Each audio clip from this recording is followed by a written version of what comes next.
প্রতিদিন সকালবেলা পাখির বাসা থেকে দেখবেন পাখিগুলো খালি পেটে বের হয়ে যায়। আপনাদের এই এলাকায় পাখির বাসা আছে? কি পাখির বাসা আছে?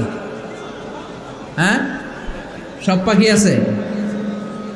তো সকালবেলা দেখবেন পাখির বাসা থেকে পাখিগুলো খালি পেটে বের হয়ে যায়।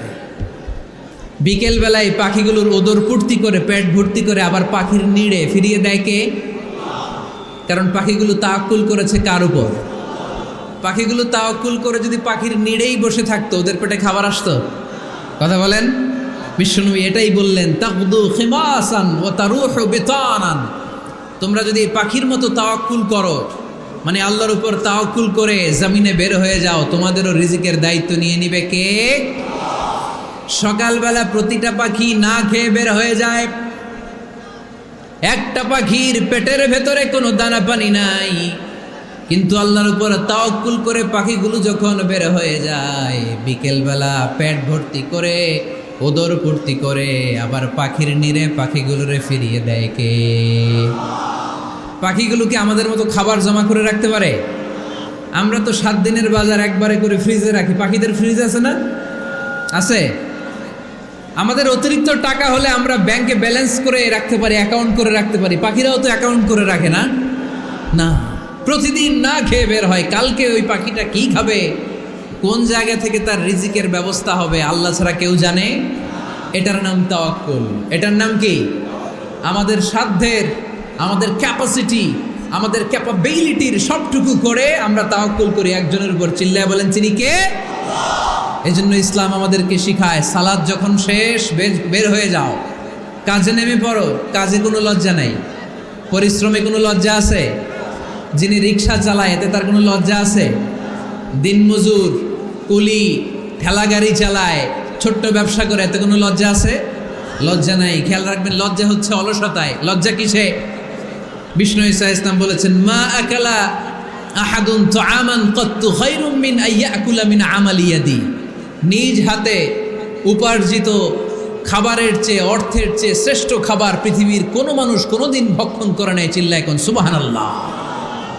শ্রেষ্ঠতম খাবার নিজ হাতে উপার্জিত খাবার। ঘাম জড়িয়ে যে অর্থ উপার্জন করা হয়, যে ইনকাম করা হয়, এটা হালাল। আর হালাল খেয়ে দোয়া করলে কবুল করে কে? এজন্য খেটে খাওয়া মানুষ, শ্রমজীবী মানুষ আর মেহনতি মানুষদেরকে বিশ্বনবী খুব ভালোবাসতেন। তারা বিশ্বনবীর বন্ধু আর বিশ্বনবী ছিল তাদের বন্ধু। সুবহানাল্লাহ পড়েন। এত ভালোবাসতেন বিশ্বনবী খেটে খাওয়ার মেহনতি মানুষদেরকে। সব সময় বিষ্ণু ইসলাম তাদের জন্য দোয়া করতেন। এজন্য যারা খেটে খায় তারা কপালওয়ালা, তারা মুস্তাজাবুদ দাওয়া। তারা কি? মুস্তাজাবুদ দাওয়া মানে এমন ব্যক্তি যে ব্যক্তি দোয়া করতে দেরি হয় কিন্তু দোয়া কবুল হতে দেরি হয় না। আপনারা এখানে ব্যবসা করেন কে কে? দেখি তো, হাত তুলেন তো। ব্যবসা, মাশাআল্লাহ, অনেক ব্যবসায়ী আছে তো দেখি। আচ্ছা, হাত নামান। চাকরি করেন কে কে? চাকরি, চাকরিও তো অনেক করে দেখি, হাত নামান। প্রবাসী, ছুটিতে দেশে আসছেন। হুজুর আমি আছি, কই? আপনি দেখতে আসছেন? মাশাআল্লাহ। কোন দেশে থাকেন? সৌদি আরব। আলহামদুলিল্লাহ। সৌদিতে ভাল লাগে নাকি সৌদি স্বপ্নের দেশ, খাটতে খাটতে জীবন শেষ? ইনশাআল্লাহ। আচ্ছা, ইউনিভার্সিটির স্টুডেন্ট আছো কারা কারা দেখি? মাশাআল্লাহ, হাত নামাও। ক্লাস 5 থেকে ইন্টারমিডিয়েট পর্যন্ত পড়াশোনা করতেছো, অথবা দাখিল আলিম পর্যন্ত, কারা কারা দেখি? মাশাআল্লাহ, হাত নামাও, হাত নামাও। একবারও যারা হাত তুলেন না এবার তারা হাত তুলেন। আন্নেরা কি করেন? হ্যাঁ, বেকার।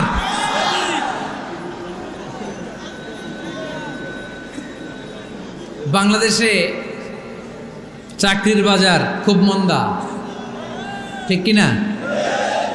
বাংলাদেশ ইন্ডিয়াতে চাকরি পেতে অনেক কষ্ট। সামান্য একটা পদের জন্য যেখানে চেয়েছে ক্লাস 8 পাস, এখানে ডবল মাস্টার ডিগ্রি অ্যাপ্লাই করছে কয়েক লক্ষ। এজন্য আমাদেরকে উদ্যোক্তা হতে হবে। You have to be the entrepreneur. আমাদের উদ্যোক্তা দরকার বেশি বেশি, নতুন নতুন উদ্যোক্তা নিজেই এমন আইডিয়া নিয়ে আসবে যেই আইডিয়া বিক্রি করে দুর্দান্ত আইডিয়া দিয়ে তুমি পুরো দেশ কাঁপিয়ে দিতে পারো। পারা যাবে না লক্ষ্মীপুরের ছেলেরা? আইডিয়ার অনেক দাম। You have to generate new ideas. নতুন নতুন আইডিয়া এনে মানুষ গোটা বিশ্বকে তাক লাগিয়ে দিচ্ছে। এই যে গত কয়েক বছর আগে কারের একটা রাইড চালু হয়েছে, নাম হয়েছে উবার। কি নাম? ঢাকায় যারা চলাফেরা করেন তারা হয়তো চড়েছেন। উবারের নাম শুনছেন না? এই উবার কোম্পানি কি করে জানেন? নিজেদের ব্যবসা নাই, পুঁজি নাই, পাত্তি নাই, অফিস নাই, কিচ্ছু নাই, কোটি কোটি টাকা হাতায় নিচ্ছে। Just idea, just they are generating new ideas. নতুন নতুন আইডিয়া দিয়ে গোটা বিশ্ব কাঁপিয়ে নিয়েছে একটা মোবাইল অ্যাপসের মাধ্যমে। কিসের মাধ্যমে? Mobile apps. একটা কোম্পানি খুলেছে, গোটা বিশ্বের সব প্রাইভেট কারওয়ালারা ওইখানে রেজিস্ট্রেশন করে আপনি মোবাইলে কোথায় যাবেন, কোত্থেকে যাবেন লিখবেন, গাড়ি আপনার বাড়ির সামনে এসে হাজির। তার একটা পার্সেন্টেজ ওই উবার কোম্পানি পায়। ইউনাইটেড স্টেটস অফ আমেরিকার একটা স্টেট আছে সান ফ্রান্সিসকো, ওইখান থেকে শুরু করছে। 775টা সিটিতে ওদের অপারেশন আছে। বাংলাদেশে ঢাকাতেও আছে, আমি মালয়েশিয়াতে থাকি, ওখানেও আছে, ওখানেও আমরা চড়ি। প্রায় 63টা দেশে ওদের কাজ বাজ আছে। গত বছরে 2018 সালে ওদের প্রফিট ছিল, রেভিনিউ ছিল $11.27 billion $, 11.27 billion $। Just they are selling their ideas. নতুন নতুন আইডিয়া দিয়ে গোটা বিশ্ব কাঁপাচ্ছে। এই উবার যখন চালু হলো, আমি তখন মালয়েশিয়ায় শুনলাম বাংলাদেশে নতুন আর একটা বাইর হইছে, পাঠাও। কি নাম? এটা বোধহয় সারা বাংলাদেশ ব্যাপী হয় নাই, 3টা জায়গায়, সিলেটে, চট্টগ্রামে আর ঢাকায়। এরা আরো চালাক। বাংলাদেশের ছেলেপেলেদের মাথায় চিকন চিকন অনেক বুদ্ধি। এরা ভাবলো এই উবার দিয়ে আর আমরা কত আগাবো, আমাদের গাড়ি আরো ছোট করতে হবে। এরা মোটরসাইকেল রাইড দেওয়া শুরু করছে। জ্যামের শহর ঢাকা, চিপা চাপা দিয়া এরা আপনারা নিয়ে জায়গা মতো পৌঁছায় দেবে। তো এই যে উবারের পরে আমাদের ছেলেরা বানাইলো পাঠাও। এরপরে কত কিছু বানাচ্ছে ছেলেপেলেরা, আমি তো এগুলো দেখে অবাক। রকমারি.com নাম শুনছো? বিক্রয়.com নাম শুনছো? ঘরে বসে বসে কোটি কোটি টাকা হাতিয়ে নিচ্ছে তারা। Just they are selling their ideas. যেহেতু আমাদের চাকরি কম, ওই চাকরির বাজারে আমরা লাইন দিতে চাই না। আমাদের মেধাকে খাটিয়ে খাটিয়ে আমরা নতুন তরুণ উদ্যোক্তা বানাতে চাই। চিল্লায় বলো ঠিক কিনা? উদ্যোক্তা যত বাড়বে ততই দেশের কল্যাণ হবে। মানুষ তাদের আইডিয়াকে কাজে লাগিয়ে গোটা বিশ্বকে তাক লাগিয়ে দিচ্ছে। আমরা আমাদের সমতল ভূমিতে চাষ করতে চাই না। মালয়েশিয়াতে একটা এলাকা আছে ক্যামেরুন হাইল্যান্ড, ওরা পাহাড়ের মধ্যে চাষাবাদ করে গোটা মালয়েশিয়ার খাদ্যদ্রব্যের অভাবকে মুক্ত করে দিয়েছে। পাহাড়ের মধ্যে ওখানে ফুলের বাগান, ক্যামেরুন হাইল্যান্ড প্রায় 6000 ফিট উঁচু, প্রচণ্ড ঠান্ডা। এই ঠান্ডা পাহাড়ি হিল ট্রাক্স এরিয়াতে মালয়েশিয়ার এই ক্যামেরুন হাইল্যান্ডে ওখানে আছে ফুলের বাগান, আছে ফলের বাগান, আছে চায়ের বাগান, ওখানে মধুর চাষ হয়, ওখানে শাকসবজি চাষ হয়, ওখানে অনেক কিছু চাষাবাদ হয়। ওই ফলমূল শাকসবজি দিয়ে গোটা মালয়েশিয়ার 14টা স্টেটে যত শাক সবজি ফলমূল লাগবে ওরা আঞ্জাম দেয়। আর আমরা আমাদের সমতল ভূমিতে চাষ করতে চাই না। আমরা চাষাবাদকে খুব লজ্জা মনে করি। এটা ভুল আইডিয়া। আমাদের যে এলাকা যেই জিনিসের জন্য বিখ্যাত ওইটাকে আমাদের ব্র্যান্ডিং করতে হবে। লক্ষ্মীপুর কিসের জন্য বিখ্যাত? নারিকেল সুপারি। নারিকেল সুপারি যে পৃথিবীর কত মানুষ, ইন্দোনেশিয়ান লোকেরা মুড়ির মতো খায় নারিকেল আর সুপারি। তো এইটারে আমাদের ব্র্যান্ডিং করতে হবে। যেই দেশে যেটা আছে, যেই এলাকা যেই পণ্যের জন্য বিখ্যাত ওইটা আমাদের ব্র্যান্ডিং করতে হবে। আমাদের আদমজির জুট মিল বন্ধ না? ভাওয়ানি জুট মিল বন্ধ। আমাদের পাট শিল্পকে ধ্বংস করে দিয়ে ইন্ডিয়া এখন ওই কটনের পাঞ্জাবি বানায়, জুট কটনের পাঞ্জাবি। আছে না নাই? পুরা বাংলাদেশের মার্কেট এই জুট কটনের পাঞ্জাবি দিয়ে সয়লাভ। আমাদের বাংলাদেশের পাট দিয়ে যদি আমরা মিহি পাঞ্জাবি বানাতে পারতাম, গোটা বিশ্ববাজারকে আমরা দখল করে নিতে পারতাম। ঠিক কিনা? এজন্য আমাদেরকে নতুন নতুন আইডিয়া জেনারেট করতে হবে। চাকরির পিছনে বসে থাকলে চলবে না। আর আজান যদি হয়ে যায় ছুটে যাব মসজিদে, আর নামাজ শেষ হলে আমরা আমাদের কাজের দিকে চলে যাব। চিল্লায় বলেন ঠিক কিনা? যেটাই করব আমরা ভালোভাবে করব।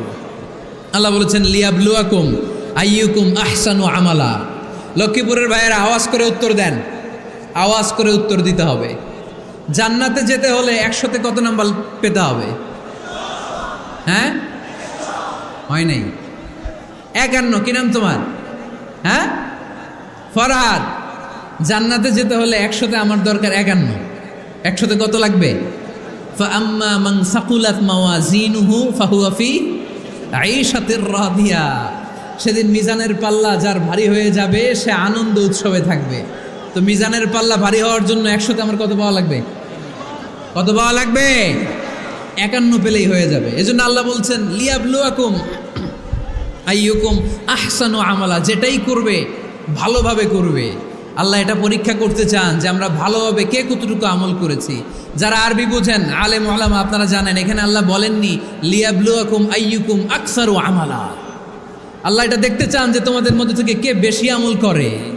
এটা বলছে আল্লাহ? বলে নাই। আল্লাহ বলেছে লিয়াবলুয়াকুম আইয়ুকুম আহসানু আমালা, যে ভালো করে করে। এজন্য আমরা যাই করি না কেন কি করে করব? আওয়াজ করে বলতে হবে। কেমন করে করব? যে কোনো কাজ করো না ভাই, যে কোনো কাজ করো তা যেন হয় সবার চেয়ে সবচেয়ে সুন্দর। পড়েন, যে কোনো কাজ করো না ভাই, যে কোনো কাজ করো তা যেন হয় সবার চেয়ে সবচেয়ে সুন্দর। পড়েন, যে কোনো কাজ করো না ভাই, যে কোনো কাজ করো তা যেন হয় সবার চেয়ে সবচেয়ে সুন্দর। হোক না সেটা পড়া লেখা, রঙের ভাষায় ছবি আঁকা। পড়েন, হোক না সেটা পড়া লেখা, রঙের ভাষায় ছবি আঁকা। হোক না সেটা সামান্য কাজ কিংবা মহত্তর, তা যেন হয় সবার চেয়ে সবচেয়ে সুন্দর।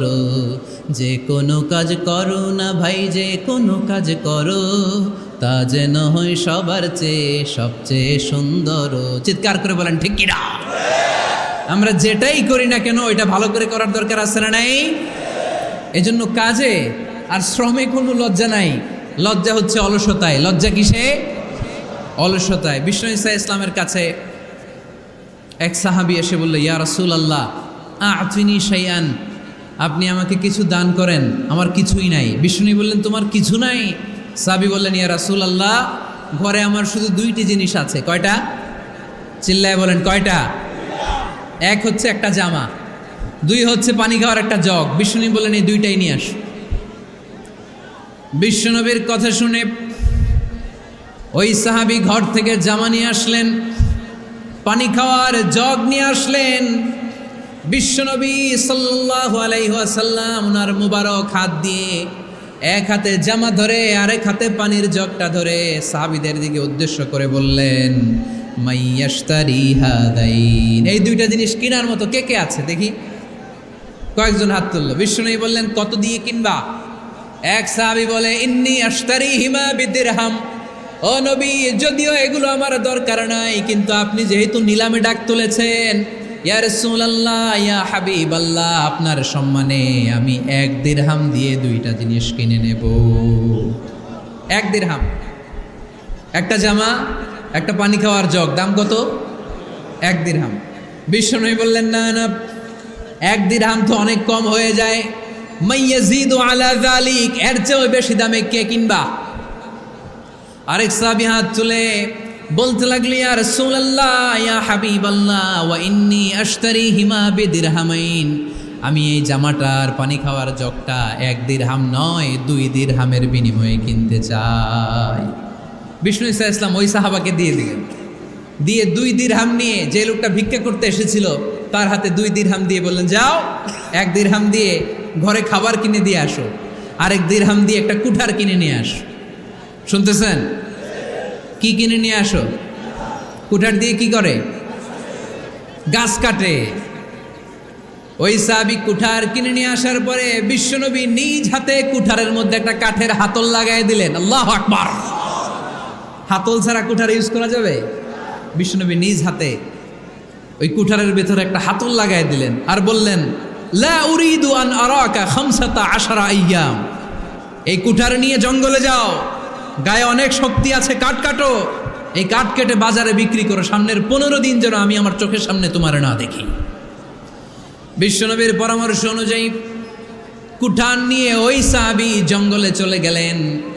কাঠ কেটে বাজারে বিক্রি করতে করতে 15 দিন পরে 10 দিরহাম নিয়ে বিশ্বনবীর দরবারে হাজির হয়ে গেলেন।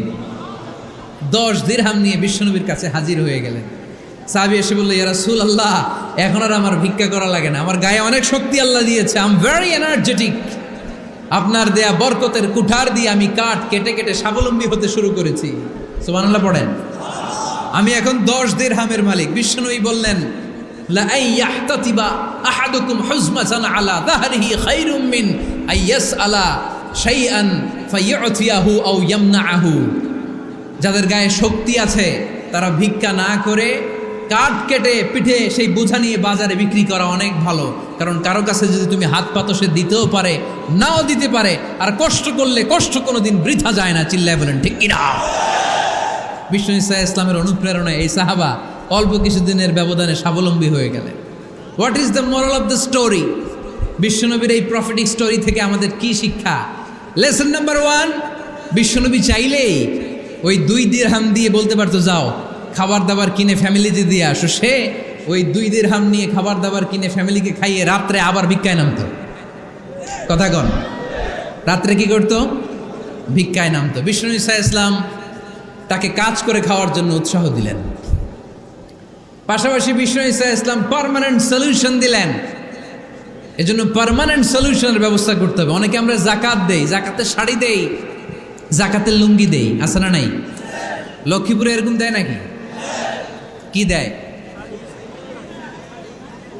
হ্যাঁ, গাড়ি গাড়ি দেয়, শাড়ি না। জাকাতের শাড়ি, জাকাতের লুঙ্গি বলতে কোনো কথা ইসলামে নাই। এগুলো খুব কম দামি শাড়ি। যাদেরকে এগুলো দেয়া হয় তাদেরকে অপমান করা হয়, ঠিক কি না? আল্লাহ বলেছেন, ওয়ালাকাদ কাররামনা বানি আদম, I have dignified the status of the sons of Adam. আমি আদমের সব সন্তানদেরকে সম্মানিত করেছি। সুবহানাল্লাহ পড়েন। আপনাদের চেয়ে সম্মানিত কেউ আছে? মানুষের চেয়ে সম্মানিত গোটা বিশ্বে আর কোনো মাখলুকাত আছে? নাই। এজন্য জাকাতের শাড়ি দেওয়া যাবে না, জাকাতের লুঙ্গি দেওয়া যাবে না। জাকাতের শাড়ি আপনারা দেখছেন, এটারে একবার ধোয়ার পরে দ্বিতীয়বার পরা যায় না। মশারি কি পাতলা, এর চেয়েও পাতলা। এই জন্য জাকাতের শাড়ি, জাকাতের লুঙ্গি বলতে ইসলামে কোনো পরিভাষা নাই। আপনাকে স্বাবলম্বী করে দেওয়ার চেষ্টা করতে হবে। যারা লক্ষ্মীপুর জেলায় বিজনেস ম্যাগনেট আছেন, তারা একসাথে হয়ে একটা স্ট্রং জাকাত ম্যানেজমেন্ট প্ল্যাটফর্ম করতে পারেন, যেখান থেকে আপনারা বিভিন্ন থানায়, বিভিন্ন গ্রামে বাছাই করে করে কিছু ভাইদেরকে জাকাত দিতে পারেন স্বাবলম্বী করার উদ্দেশ্যে। যেই ফ্যামিলিকে আছে, কি নাম এটার? পল্লী উন্নয়ন ক্লাব।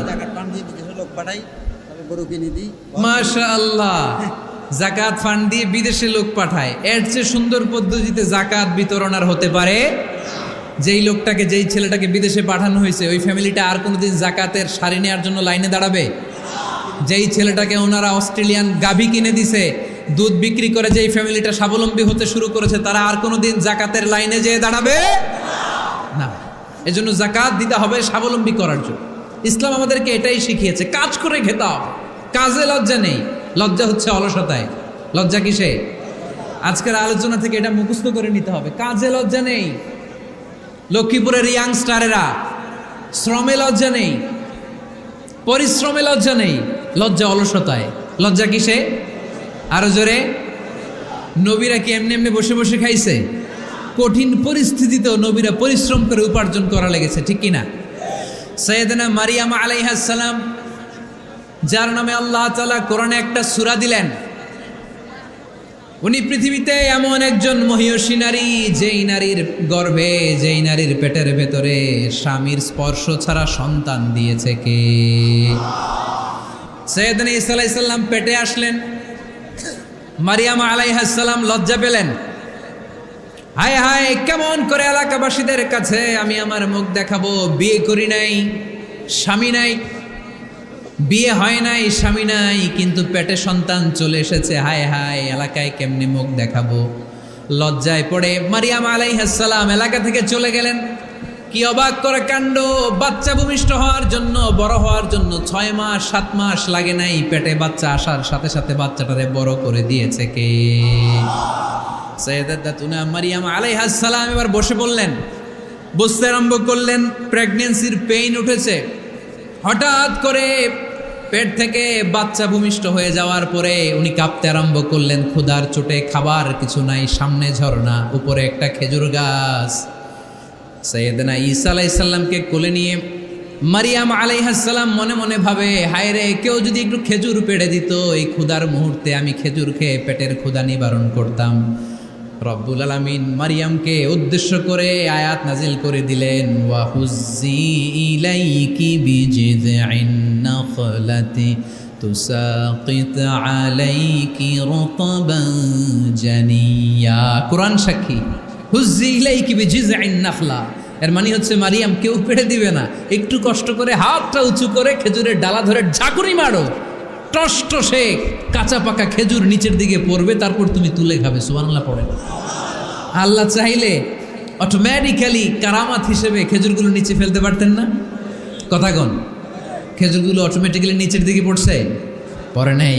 আল্লাহ শিক্ষা দিয়েছে, যেই পরিস্থিতিতে থাকো না কেন, তোমাকে শ্রম ব্যয় করে, কষ্ট করে তোমার উপার্জন করতে হবে, রিজিকের বন্দোবস্ত করতে হবে। চিল্লায় বলেন ঠিক কিনা?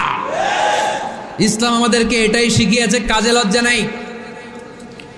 আবার বিশ্বনবী বললেন, ইন খামাতিস সাআ ওয়া ফি ইয়াদি আহাদিকুম ফাসিলাতুন, তোমাদের কারো হাতে যদি একটা চারা বীজ থাকে, সে যদি দেখে কিয়ামত হতে শুরু করেছে, ফাইন ইসতাতা আন ইয়াগরিসাহা ক্বাবলা আন তাকুমাস সাআ ফালইয়াগরিসহা, কারো হাতে একটা চারা বীজ নিয়ত করেছে, চারা বীজটা রোপণ করবে, ইন দ্য মিন টাইম দেখলো কিয়ামত হতে শুরু করেছে, বিশ্বনবী বললেন, যদি তোমার সুযোগ থাকে কিয়ামত হওয়ার আগে চারা বীজটা রোপণ করে দাও। কথা বুঝতে পেরেছেন? আপনার হাতে একটা চারা বীজ, আপনি প্ল্যান করেছেন এই চারা বীজটা রোপণ করবেন, ইন দ্য মিন টাইম দেখলেন কি হওয়া শুরু হয়েছে, ইযা জুলজিলাতিল আরদু জিলজালাহা, দ্য বিগেস্ট আর্থকোয়েক, ভূমিকম্প শুরু হয়েছে, কিয়ামত হয়ে যাবে। বিশ্বনবী বললেন, কিয়ামত হইতেছে ওদিকে, আর তোমার হাতে যদি চারা বীজ থাকে, দেরি করো না, কিয়ামত তোমার কাছ পর্যন্ত আসার আগে সুযোগ পেলে চারা বীজটা রোপণ করে দাও। ইসলাম শিখিয়েছে শেষ নিঃশ্বাস পর্যন্ত তোমাকে লড়ে যেতে হবে। এই পৃথিবীতে কেউ কাউকে জায়গা করে দেয় না, জায়গা করে নিতে হয়। এই পৃথিবীটা, the life is not a bed of roses, এটা ফুল বিছানো কোনো ফুলসজ্জা নয়, এটা কণ্টকাকীর্ণ। কেউ আপনার স্পেস করে দিবে না, কেউ আপনাকে সুযোগ করে দিবে না, কেউ আপনার জায়গা করে দিবে না, বরং আপনি জায়গা করে নিলে টাইনা নিচে নামাবে। কথা বলেন? এজন্য কখনো অলসতাকে স্থান দেয়া যাবে। রসুল বাত্তালি দুঃখানু শয়তান, অলস মস্তিষ্ক শয়তানের আড্ডা। অলস যদি কেউ থাকেন, এটাতে টেনে বেঁধে কাজে নামাবেন, পারা যাবে? আলহামদুলিল্লাহ, লক্ষ্মীপুরে এরকম অলস ছেলে পেলে নাই।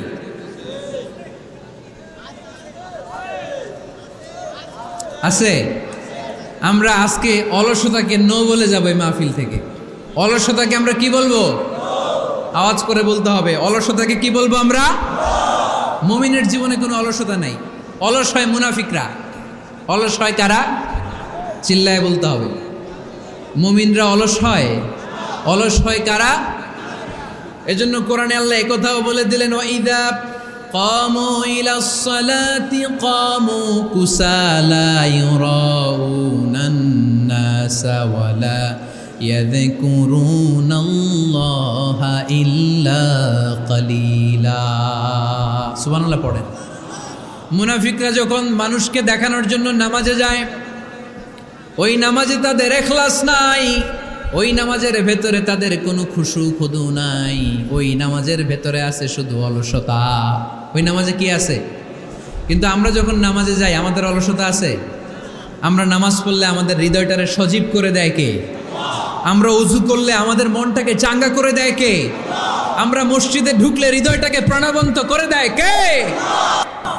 মুমিন তো নামাজে গেলে চাঙ্গা হয়, মুমিন ওযু করলে চাঙ্গা হয়।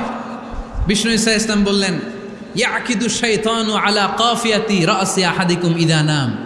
খেয়াল করে শুনবেন লক্ষ্মীপুরের ভাইয়েরা, চমৎকার একটা হাদিস। আমরা যখন ঘুমোতে যাই, শয়তান আমাদের প্রত্যেকের মাথার পিছনে 3টা অলসতার গিট মারে। কয়টা? আওয়াজ করে বলেন।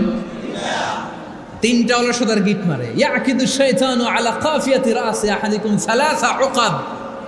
3টা গিট মারে যখন আমরা ঘুমোতে যাই।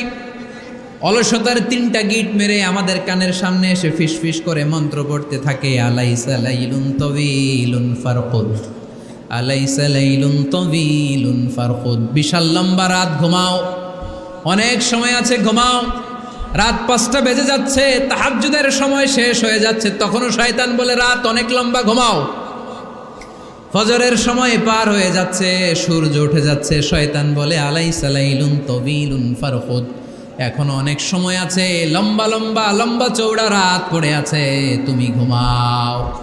বিশ্বনবী বললেন ফাইন ইস্তাইকাযা ওয়া যাকারাল্লাহ ইনহাল্লাত উকদা, আমার উম্মতের কেউ যখন ঘুম থেকে জেগে ঘুম থেকে ওঠার দোয়া পড়া শুরু করে দেয়, অলসতার প্রথম গিটটা সাথে সাথে খুলে দেয় কে?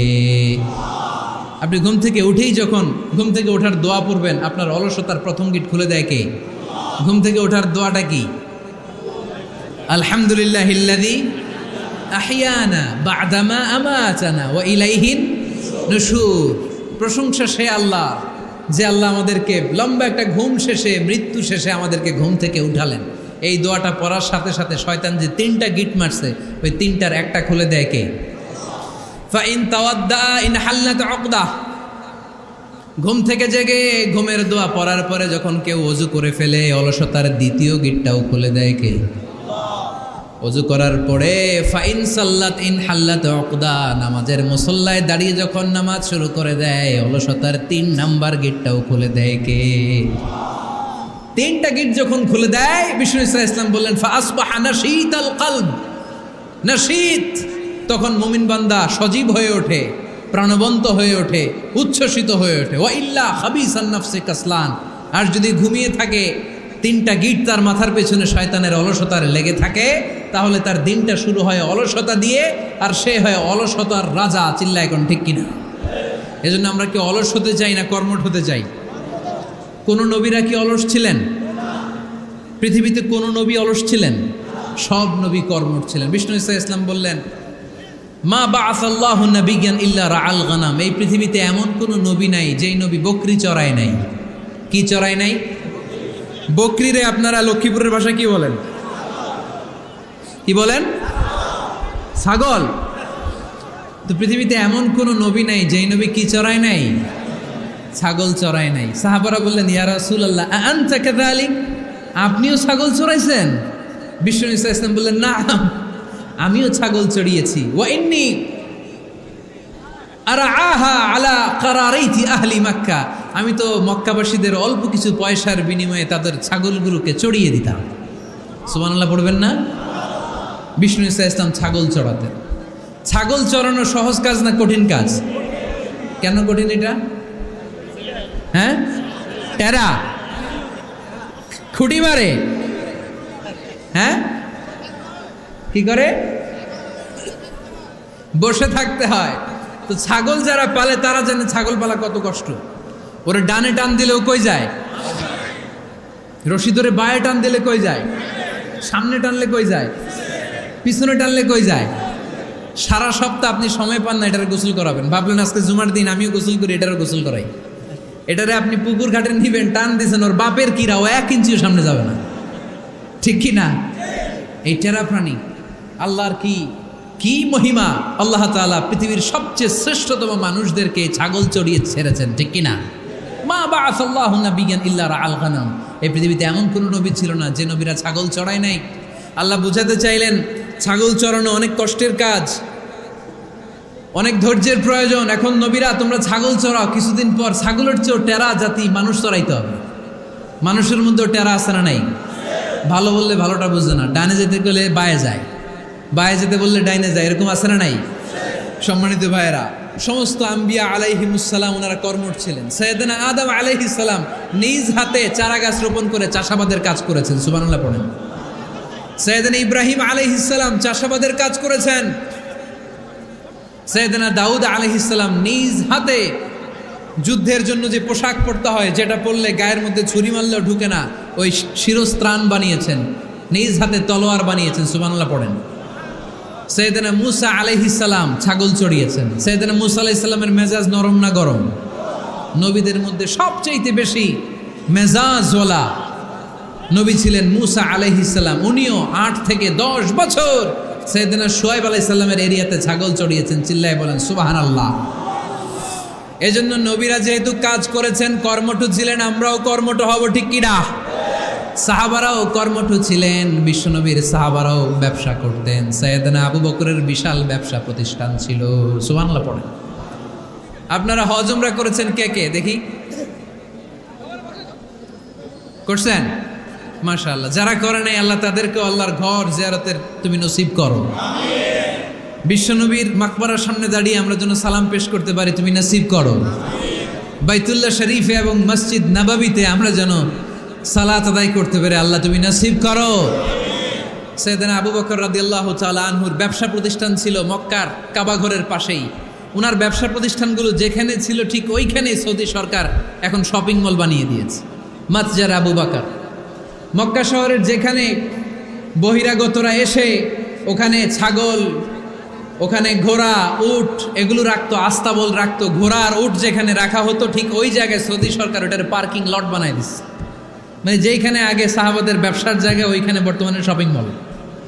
যেইখানে আগের সময়কাল সাহাবারা উট আর ঘোড়া রেখে বাঁধতো ওইখানে এখন গাড়ি ঘোড়া রাখার ব্যবস্থা করা হয়েছে।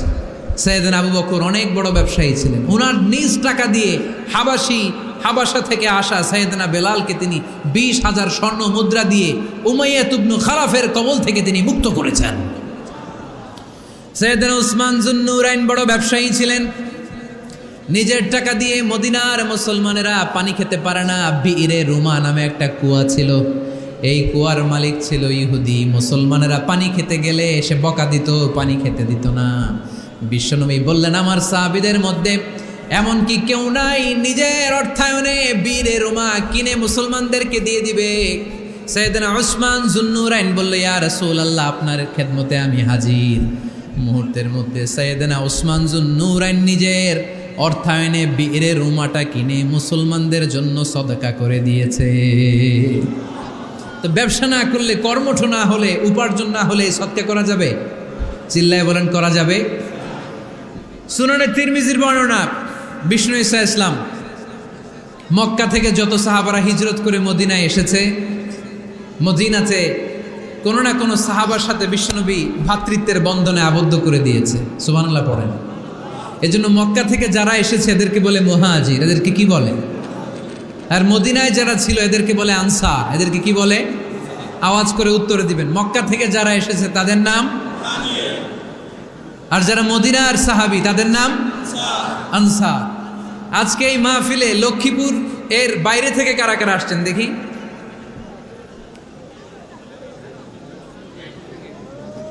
মাশাআল্লাহ, মাশাআল্লাহ, অনেক আসছে। আল্লাহ ভাইদেরকে তুমি কবুল করো, হাত নামান। এই যে লক্ষ্মীপুরের বাইরে থেকে যে ভাইরা আসছে তারা লক্ষ্মীপুরের মেহমান, ঠিক কিনা? মক্কা থেকে হিজরত করে যে সমস্ত সাহাবারা এসেছিল তারা ছিল মদিনার মেহমান। বিশ্বনবী এক এক মক্কার সাহাবীকে মদিনার এক এক সাহাবীর সাথে ভ্রাতৃত্বের বন্ধনে আবদ্ধ করে দিলেন। আব্দুর রহমান ইবনে আউফ রাদিয়াল্লাহু তাআলা আনহু, ওনার সাথে ভ্রাতৃত্বের বন্ধনে যে সাহাবীকে বিশ্বনবী আবদ্ধ করে দিলেন ওনার নাম হচ্ছে সাদ ইবনে রাবিয়া। কি নাম? মদিনার অনেক বড় ব্যবসায়ী। বিশ্বনবী বললেন, ও আব্দুর রহমান ইবনে আউফ, সম্পদ ছেড়ে দিয়ে, পরিবার ছেড়ে দিয়ে, স্থাবর অস্থাবর সব ছেড়ে দিয়ে আল্লাহ রাসূলের ভালোবাসায় মক্কা থেকে মদিনায় এসেছো। মদিনায় তোমার চিন্তা নাই, সাদ ইবনে রবিকে আমি তোমার ভাই বানিয়ে দিলাম। সাদ ইবনে রবি তোমার আপন ভাইয়ের মতো। সাদ ইবনে রবি বলল, আব্দুর রহমান, জীবনে তোমারে কোনোদিন দেখি নাই, তোমারে আমি চিনি না, তোমার নাম শুনি নাই, কিন্তু বিশ্বনবী তো তোমার দায়িত্ব আমাকে দিয়েছে। আমার চেয়ে বড় ধনী এই মদিনার মধ্যে দ্বিতীয় কেউ নাই। আজ থেকে তুমি আমার ভাই, আজ থেকে তুমি আমার কি?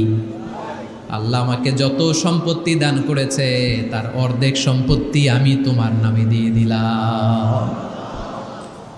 ও আব্দুর রহমান ইবনে আউফ, শুধু তাই নয়, রব্বুল আলামিন আমাকে 2 জন স্ত্রী দিয়েছে। কয়জন? তুমি দেখো আমার কোন স্ত্রীকে তোমার বেশি ভালো লাগে, যার নাম তুমি বলবে সাথে সাথে আমি তারে তালাক দিয়ে দিব।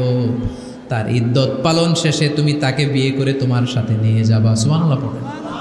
কারণ বিশ্বনবী তোমার দায়িত্ব আমার কাছে দিয়েছে, তুমি আমার ভাই।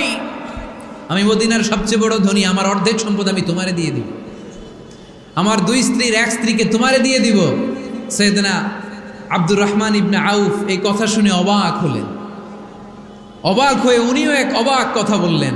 উনি বললেন, লা হাজাতা লি ফি ইয়া আখি, ও আমার প্রাণের ভাই, তোমার কথা শুনে আমার হৃদয়টা ভরে গিয়েছে, কিন্তু তোমার সম্পদেরও দরকার আমার নাই, তোমার স্ত্রীরও দরকার আমার নাই।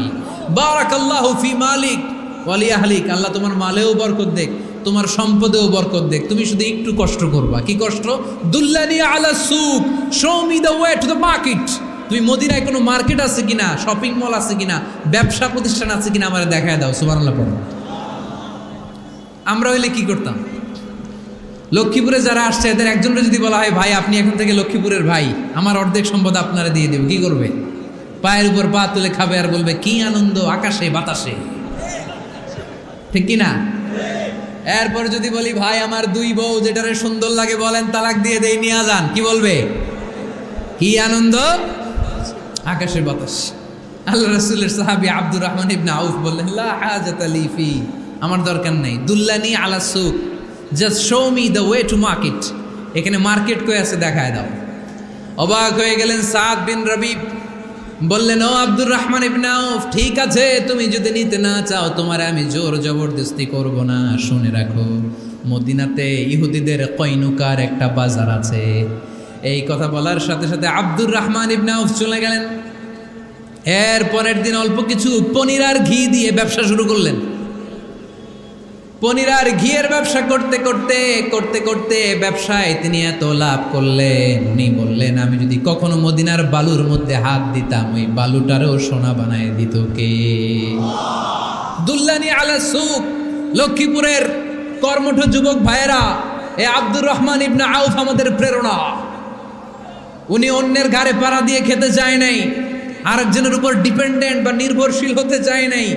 তিনি স্বাবলম্বী হওয়ার শিক্ষা, লেসেন কিয়ামত পর্যন্ত গোটা বিশ্বের যুবকদের জন্য রেখে গিয়েছে। চিল্লায় বলো ঠিক কিনা? দুল্লানি আলা সুক, show me the way to market.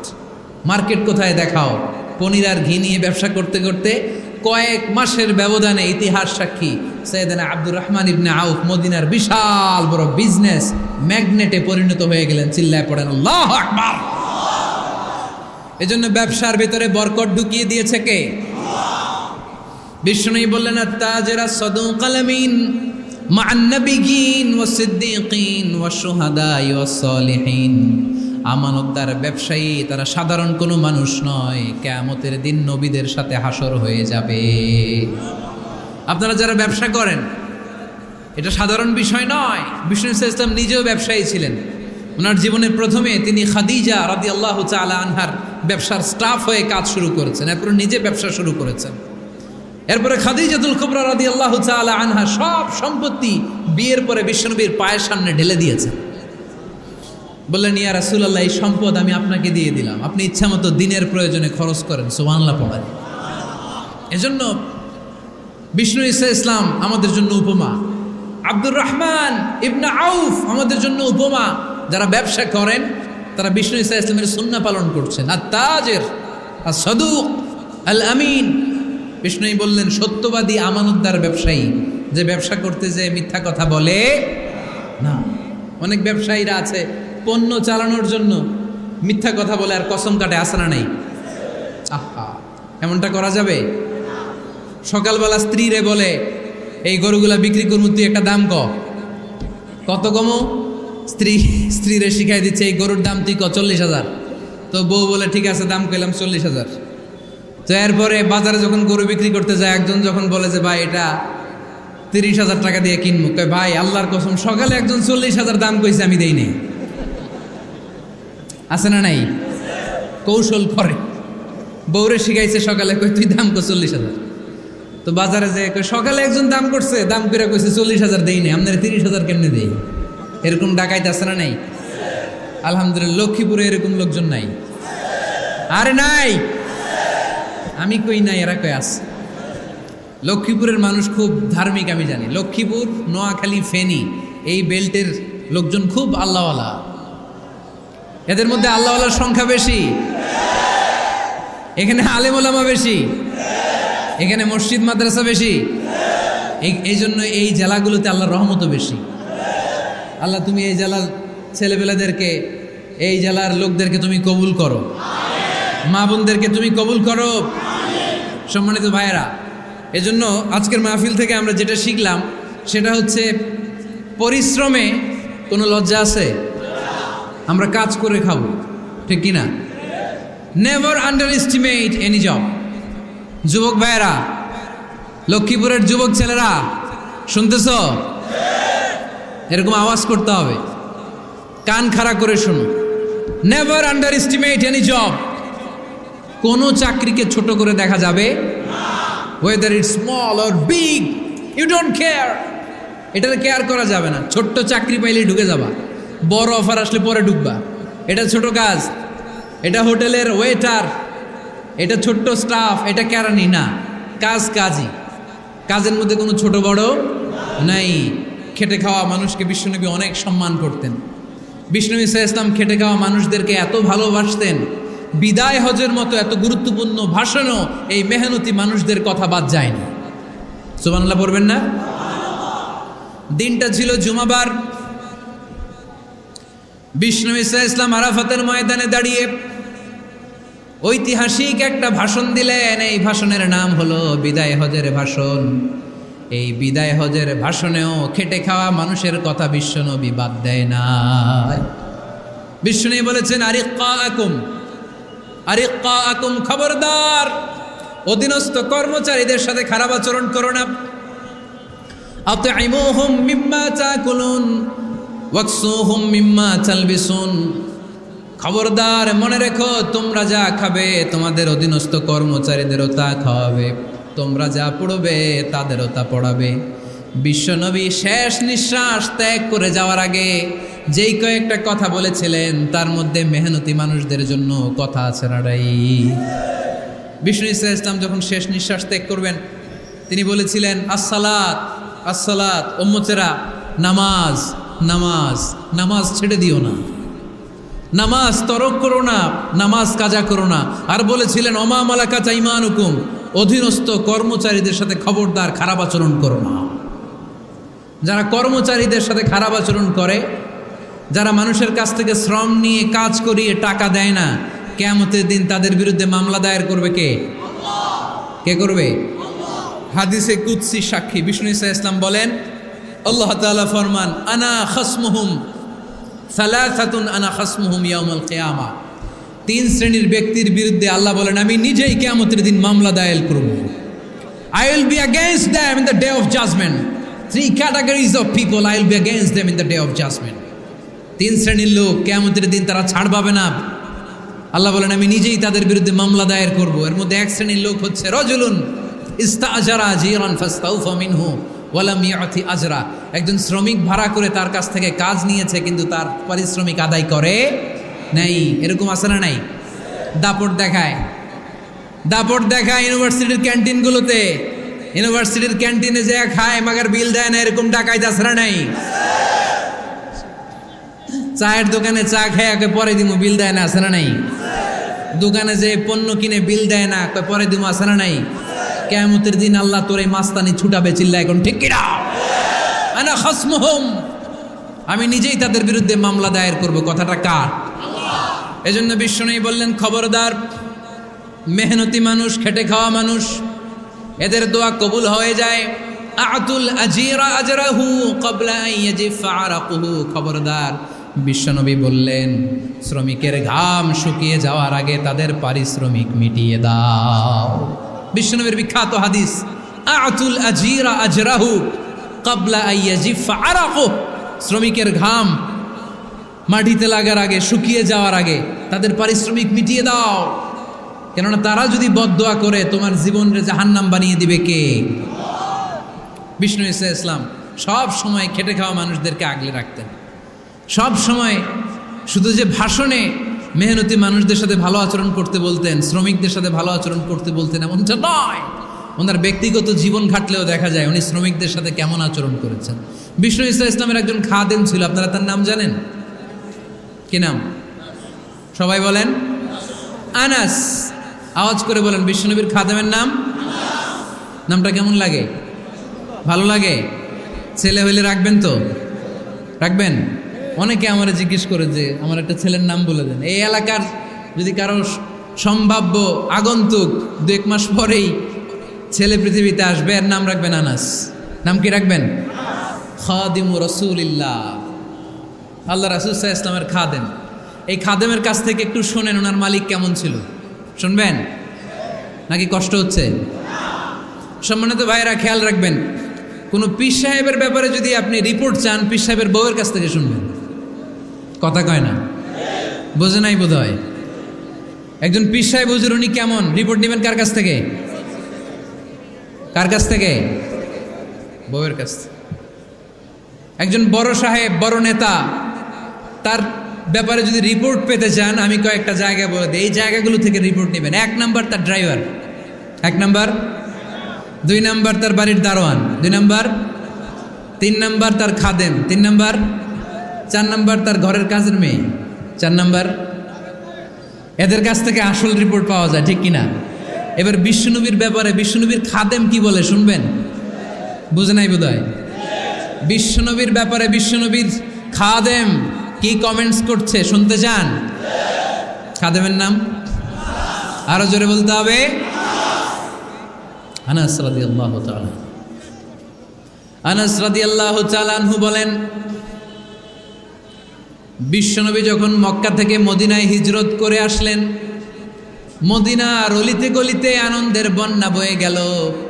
তলা আল বাদরু আলাইনা বলে সবাই বিশ্বনবীকে বরণ করে নিল, সবাই বিশ্বনবীর সাথে দেখা করতে আসলো। সবাই যখন আনসারি নারী পুরুষরা দেখা করতে যায়, আমার আম্মাও বলল, আনাস মক্কা থেকে বিশ্বনবী এসেছে, চলো তোমারে নিয়ে দেখা করতে যাই। আনাসের মা আনাস রাদিয়াল্লাহু তাআলা আনহু তখন খুব ছোট্ট, তিনি যে দেখে মানুষের ভিড়ে আনাসকে নিয়ে সামনে যাওয়া যায় না। আর তিনি দেখলেন মদিনার অলিতে গলিতে মানুষের ভিড়, আনসারি আবাল বৃদ্ধ বনিতা নারী পুরুষ সবাই বিশ্বনবীর সাথে দেখা করছে। আর যারাই দেখা করছে হাতে কোনো না কোনো হাদিয়া নিয়ে বিশ্বনবীর সাথে দেখা করতেছে। সুবহানাল্লাহ কইবেন না? আনসারি যত সাহাবারা বিশ্বনবীর সাথে দেখা করতে এসেছে, কি নিয়ে আসছে? কথা কয় না? তাহা দাও তাহাব্বু, হাদিয়া দাও, একে অপরকে হাদিয়া দাও, তোমাদের মধ্যে ভালোবাসার বন্ধনকে বাড়িয়ে দিবে কে? আনাসের মা বললেন, আমি মানুষ ধাক্কাতে ধাক্কাতে বিশ্বনবীর সামনে পর্যন্ত গেলাম, যে দেখি সবাই বিশ্বনবীর হাদিয়া দেয়। আমি বিশ্বনবীর সামনে যে কাঁদো কাঁদো সরে বললাম, ইয়া রাসূলুল্লাহ, ইয়া হাবিবাল্লাহ, লাম ইউবকি রাজুলুন ওয়ালা ইমরাআতুন মিনাল আনসার ইল্লা ক্বাদ আতহাফাকা বিতুহফা। ও নবী, আমি দেখতে পেয়েছি আনসারি এমন কোন নারী নাই, এমন কোন পুরুষ নাই যে আপনাকে আপনার হাতে কোনো না কোনো হাদিয়া দেয় নাই। ওয়া ইন্নী লা আকদিরু আলা যালিকা মা উতহিফুকা বি, কিন্তু ইয়া রাসূলুল্লাহ, ইয়া হাবিবাল্লাহ, আমার কাছে তো কোনো টাকা নাই, আমার কাছে কোনো পয়সা নাই, আমার ঘরে এমন কোনো জিনিস নাই যেই জিনিসটা আমি আপনারে হাদিয়া দেব, ইল্লা ইবনি হাদা, আমার এই নাড় ছেঁড়া ধন কলিজার টুকরা সন্তান আনাস ছাড়া। ও আখিরি জামানার পয়গম্বর, আমি আমার কলিজার টুকরা আনাসকে আপনারে হাদিয়া দিয়ে দিলাম। ইয়া রাসূলুল্লাহ, মদিনার আনসারি এমন কোনো নারী পুরুষ কেউ তো বাকি নাই যে আপনাকে হাদিয়া দেয় নাই, সবাই তো হাদিয়া দিল, কিন্তু আমি তো হাদিয়া দেওয়ার মতো আমার কাছে কিছু নাই। আপনারা কি হাদিস থেকে নেয়া এই গল্পটা বুঝতে পেরেছেন? কথাটা শুনতেছিলেন? আনাস রাদিয়াল্লাহু তাআলা আনহুর মা বললেন, ইয়া রাসূলুল্লাহ, আনসারি এমন কোনো নারী নাই, এমন কোনো পুরুষ নাই যে আপনারা হাদিয়া দেয় নাই, কিন্তু আমার তো হাদিয়া দেওয়ার মতো কিছু নাই আমার এই কলিজার টুকরা আনাস ছাড়া। কি আর আমি করব, আমার কলিজার টুকরা আনাসকে আমি আপনার দরবারে হাদিয়া দিয়ে দিলাম। ইয়া রাসূলুল্লাহ, আমার ছেলেটারই আপনারা হাদিয়া দিলাম। খুদ হাদা ইয়াখদুমু কামা বাদালাক, আপনার যেই কাজ লাগবে, যেই খেদমতের প্রয়োজন আপনার এই খেদমত করবে। ও নবী, আমি জানি আনাস আপনার বেশি খেদমত করতে পারবে না, আনাস আপনার মেসওয়াক এনে দিবে, অজুর পানি এনে দিবে, জুব্বা লাগলে জুব্বাটা এনে দিবে, ছোটখাটো কাজ করে আপনারে সাহায্য করবে। আমার কলিজার টুকরা সন্তানকে চিরকালের জন্য আমি আপনারে হাদিয়া দিয়ে দিলাম। আনাস রাদিয়াল্লাহু তাআলা আনহু বর্ণনা করছেন, আমি দাঁড়িয়ে দাঁড়িয়ে শুনছি আমার আম্মা বলছে আমি নাকি বিশ্বনবীর জন্য হাদিয়া। সুবহানাল্লাহ পড়েন। এবার খেদমত শুরু করলো সাইয়েদনা আনাস। ছোট্ট মানুষ কি আর করবে, কতটুকু খেদমত আর করতে পারবে? বিশ্বনবীর মেসওয়াকটা এনে দেয়। সুবহানাল্লাহ পড়েন। বিশ্বনবীর আতরের শিশিটা এনে দেয়, বিশ্বনবীর জাইতুনের তেলের বোতলটা আগিয়ে দেয়, বিশ্বনবীর জামাটা প্রয়োজনে বিশ্বনবীর হাতে এনে দেয়। সাইয়েদনা আনাস বলেন আমি 1 বছর নয়, 2 বছর নয়, 5 বছর নয়, 7 বছর নয়, 10 বছর বিশ্বনবীর খেদমত করেছি। ফামা দারাবানি, 10 বছরে একদিনও তিনি আমারে মারে নাই। সুবহানাল্লাহ।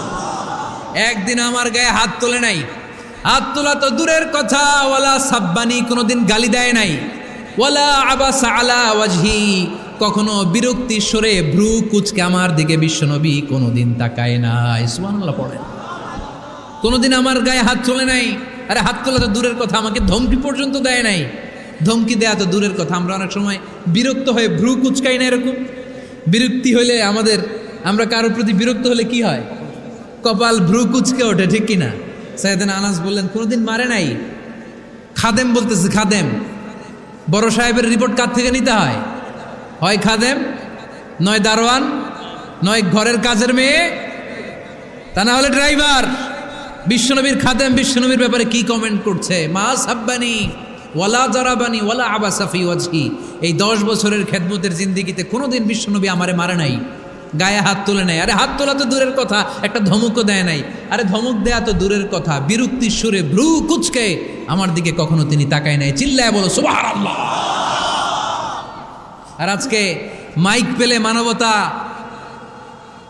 মানবাধিকারের কর্মী কি সুন্দর কথা বলে, উইমেন রাইটসের কথা বলে, শিশু শ্রম নিয়ে কথা বলে, আর বাড়িতে কাজের মেয়ের গায়ের মধ্যে খুন্তি, গরম খুন্তি পিঠের মধ্যে লাগিয়ে পিঠ ঝলসিয়ে দেয়। এরকম আছে না নাই? পত্রপত্রিকায় প্রায় দেখা যায় যে কাজের মেয়েদেরকে কি অত্যাচার করে। খুন্তি গরম করে করে চামড়ার মধ্যে লাগিয়ে স্কিন ঝলসে ফেলেছে, গ্রিলের মধ্যে বেঁধে রেখেছে, সময় মতো খাবার দেয় নাই, পিটিয়ে মাথার চুল কামিয়ে মাথা নেড়া করে দিয়েছে। এরকম আছে না নাই? এরা মানবাধিকারের ঠিকাদার, এরা মানবাধিকারের কথা বলে। আর বিশ্বনবী সাল্লাল্লাহু আলাইহি ইসলামের খাদেম বিশ্বনবীর ব্যাপারে বলেছে কোনোদিন মাইর তো দূরের কথা, হাত তোলা তো দূরের কথা, আরে ধমক দেয়া তো দূরের কথা, বিরক্তির চেহারা নিয়েও কোনোদিন বিশ্বনবী আমার দিকে তাকায় নাই। চিল্লায় পড়েন সুবহানাল্লাহ। বিশ্বনবী একবার সাইয়েদনা আনাস রাদিয়াল্লাহু তাআলা আনহুকে একটা ছোট্ট জিনিস আনতে পাঠালেন। সাইয়েদনা আনাস রাদিয়াল্লাহু তাআলা আনহু জিনিসটা আনতে যে মদিনার অলিতে গলিতে বাচ্চাদের খেলা দেখে জিনিস আনতে ভুলে খেলায় দাঁড়িয়ে গেলেন। ছোট্ট মানুষ, ছোট্ট একটা বাচ্চা যদি আমার সাথে নেই, সে কি আমার প্রয়োজন বুঝবে? আমার সেন্টিমেন্ট যেরকম বাচ্চা কি ওটা টের পাবে? ছোট্ট আনাসকে বললেন আমার জুব্বা নিয়ে আসো। বিষ্ণু ইসলাম শাম দেশের জুব্বা পড়তেন, বলতেন জুব্বা নিয়ে এসো। জুব্বা আনতে যখন বেরোলেন আনাস রাদিয়াল্লাহু তাআলা আনহু, দেখলেন মদিনার অলিতে গলিতে বাচ্চারা কুতকুত খেলে। কি খেলে? আপনারা খেলেন তো? এই খেলা দেখে আনাস রাদিয়াল্লাহু তাআলা আনহু ভুলে গেলেন যে বিশ্বনবীর জামা আনতে হবে। উনি ভুলে যে উনিও দাঁড়িয়ে খেলা দেখতে শুরু করলেন। এখন ঘন্টার পর ঘন্টা যায়, আনাসও আসে না, জামাও আসে না। বিশ্বনবী ভাবলেন হায় রে, আনাস মনে হয় ভুলে গিয়েছে, কি আর করা যাই, নিজের জামা নিজেই নিয়ে আসি। বিশ্বনবী বের হলেন জামা আনতে। বের হয়েই দেখে মদিনার গলিতে বাচ্চারা খেলতেছে, ওইদিকে আনাস রাদিয়াল্লাহু আনহু দাঁড়ানো। বিষ্ণু ইসলাম কিছু বললেন না, যে উনিও আনাস রাদিয়াল্লাহু তাআলা আনহুর পাশে দাঁড়িয়ে খেলা দেখতে আরম্ভ করলেন। সুবহানাল্লাহ পড়বেন না? সাইয়েদনা আনাস খেলা দেখতে দেখতে দেখতে দেখতে দেখতে দেখতে হঠাৎ বিশ্বনবীর দিকে চোখ পড়ে গেছে। বিশ্বনবীর চোখের দিকে যখন সাইয়েদনা আনাস রাদিয়াল্লাহু তাআলা আনহুর চোখ পড়ে গেছে, সাইয়েদনা আনাস বলে আমার কলিজাটা এখান থেকে এইদিকে চলে আসছে ভয়ে। কিসে? ভয়ে। উনি বললেন আমার গলা শুকিয়ে যেতে আরম্ভ করলো, কাঁপতে লাগলাম। হায় হায়, এখন আমার মনে পড়ছে বিশ্বনবীর জামা আনতে পাঠাইছিল, ভুলে গেছে খেলার আবেশে পড়ে। উনি বললেন বিশ্বনবী আমারে ধমক দেন নাই, আমার গায়ে হাত তোলেন নাই, জামা আনতে পাঠাইছি, এখানে খেলা দেখতেছো এটাও বলেন নাই, বিরক্তিও প্রকাশ করেন নাই। বিশ্বনবী শুধু একটা হাসি দিয়েছেন, স্মাইল। কি দিয়েছেন? একটা মুচকি হাসি দিয়েছেন। কি হাসি? সাইয়েদনা আনাস বলে ওই যে ওই দিনের বিশ্বনবীর মুচকি হাসির শাসন মরার আগের দিন পর্যন্ত আমি আনাসকে সোজা রাস্তায় রেখেছি, আর ডানে বায়ে নেয় নাই। শাসন করতে জানলে লাঠি লাগে না, শাসন করতে জানলে ধমক লাগে না, শাসন করতে জানলে পিট্টি দেয়া লাগে না, মুচকি হাসি দিয়েও শাসন করা যায় কি যায় না? সাইয়েদনা আনাস বললেন কোনোদিন মারে নাই, কোনোদিন ধমক দেয় নাই, সব সময় আমাকে আদর করেছে। চিল্লায় পড়েন সুবহানাল্লাহ। এজন্য সব সময় বিষ্ণু ইসা ইসলাম শ্রমিকদেরকে ভালোবাসতেন। শ্রমে কোনো লজ্জা নাই, লজ্জা হচ্ছে অলসতায়। আজ থেকে এই মাহফিল, এই এত বড় আয়োজন, এত বড় গ্যাদারিং তখনই সার্থক হবে যখন আমরা এই সিদ্ধান্তে আসতে পারবো যে আমরা অলস সময় কাটাবো না, আমরা আমাদের এই সময়গুলোকে প্রোডাক্টিভ ওয়েতে কাজে লাগাবো, কোনো না কোনো কাজের সাথে জড়িত হব। Never underestimate any job, whether it's big or small, বড় হোক বা ছোট হোক, কোনো কাজকে আমরা ছোট করে দেখব না। যে কোনো কাজ করো না ভাই, যে কোনো কাজ করো তা যেন হয় সবার চেয়ে সবচেয়ে সুন্দর। আমাদের অবসর সময়গুলোকে কাজে লাগানোর দরকার আছে না নাই? আমরা নিজেদেরকে কর্মঠ করে, কর্মজীবী হিসেবে, শ্রমজীবী হিসেবে নিজেদেরকে প্রতিষ্ঠিত করতে চাই। রাজি আছো মুসলমান? লক্ষ্মীপুরের যুবক ছেলেরা আওয়াজ করে বলো, পারা যাবে? লজ্জা কিসে? লজ্জা কিসে? অনেকে টাঙ্কি মারে, এদিক সেদিক ঘুরে, আর বলে আমার আব্বা চেয়ারম্যান। আরে তোর আব্বা চেয়ারম্যান, তুই কি? আমার আব্বা MP, member of the parliament. আরে তোর বাবা এমপি, এটা তো তার গৌরব, তোর কি আছে সেটা বল। এজন্য নিজের পায়ে দাঁড়াবো। অলসতার সাথে আমাদের কোনো সম্পর্ক। আজকের এই মাহফিল থেকে আমরা অলসতা, অকর্মণ্যতাকে নো বলে দিলাম। অলসতাকে আমরা কি বললাম? আরো জোরে বলতে হবে, অলসতাকে কি বলবো? আর সব সময় কর্মঠ থাকবো, এনার্জেটিক থাকবো, নিজের পায়ে দাঁড়াবো, আইডিয়া জেনারেট করব, এন্টারপ্রেনার হওয়ার চেষ্টা করব, নতুন নতুন উদ্যোক্তা হওয়ার মাধ্যমে আমরা আমাদের নিজেদের ভাগ্য পরিবর্তনের চেষ্টা করব। কারণ আল্লাহ বলেছেন ইন্নাল্লাহা লা ইউগাইয়িরু মা বিকাওমিন হাত্তা ইউগাইয়িরু মা বিআনফুসিহিম। আল্লাহ তাআলা ততক্ষণ পর্যন্ত কোনো জাতির ভাগ্যের চাকার পরিবর্তন করে না যতক্ষণ পর্যন্ত ওই জাতি নিজে নিজের ভাগ্যের চাকার পরিবর্তন করতে না চায়। চিল্লা এখন ঠিক কিনা? লাকাদ খালাকনাল ইনসানা ফি কাবাদ। আমি মানব জাতিকে কষ্ট সহিষ্ণু আর কর্ম সহিষ্ণু করে তৈরি করেছি। স্রষ্টা আমাদেরকে সৃষ্টি করে এক সংগ্রামে ঠেলে দিয়েছে। এখানে সংগ্রাম না করলে বেঁচে থাকা যায়? আমাদের সংগ্রামটা শুরু হয়েছে যখন আমরা মায়ের পেট থেকে বেরিয়েছি, ঠিক কিনা? একটা বাবার স্পার্মের মধ্যে 2 কোটি যদি শুক্রাণু না থাকে, সেখান থেকে সন্তান হয় না।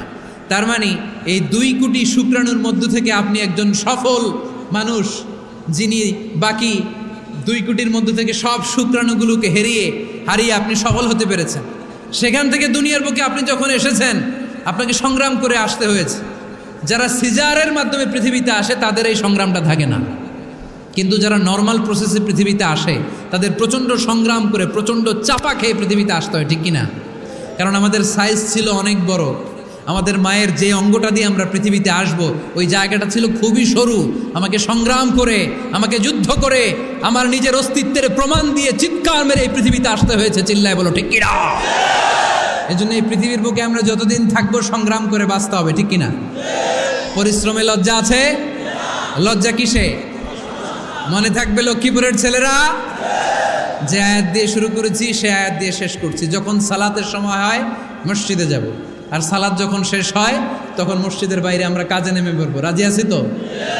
ফাইদা কুদিয়াতিস সালাতু ফান্তাশিরু ফিল আরদি ওয়াবতাগু মিন ফাদলিল্লাহ ওয়াযকুরুল্লাহা কাসীরান লাআল্লাকুম তুফলিহুন। যখন তোমাদের সালাত শেষ হয়ে যায় তখন তোমরা কর্মস্থলে ছড়িয়ে পড়ো, আল্লাহর রিজিক তালাশ করো, তাহলে তোমাদেরকে সফল বানাবে কে? আল্লাহ আমাদের সবাইকে কথাগুলো বুঝার ও আমল করার তৌফিক দান করুক। আমরা পড়ি আমিন। সুবহানাকাল্লাহুম্মা ওয়া বিহামদিকা আশহাদু আল্লা ইলাহা ইল্লা আনতা আস্তাগফিরুকা ওয়া আতুবু ইলাইক।